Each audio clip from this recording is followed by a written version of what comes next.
गलाई बांधवांच्या व्यवसायाला स्थिरता आणण्यासाठी लघु सूक्ष्म उद्योगाचा दर्जा मिळवून देणार असल्याची घोषणा खानापूर आटपाडी इसापूर विधानसभा मतदारसंघातील महायुतीचे अधिकृत उमेदवार सुहास बाबर यांनी केली। करगणी येथील भाजपामधील मान्यवर मंडळींनी आणि लोणारी समाज बांधवांनी बाबर यांना पाठिंबा दिला।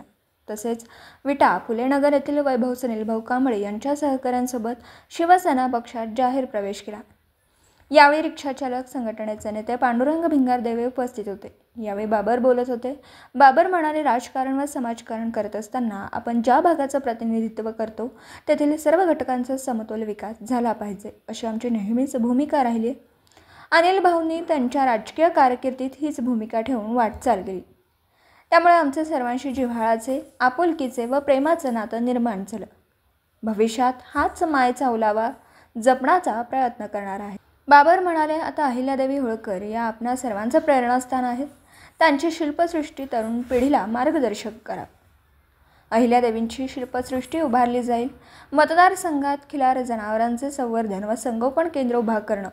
आटपाडी तालुक्यात शेळी मेंढी पालनाचा मोठा व्यवसाय आहे। त्यानिमित्ताने लोकर, घोंगडी उत्पादन व लघु उद्योग करण्याचा आपल्या मंडळींचा व्यवसाय आहे। या व्यवसायाला चालना देणं तसेच शेळी मेंढी पालनाला प्रोत्साहन देण्यासाठी प्रयत्न करणार असल्याचं सुहास बाबर यांनी सांगितलं।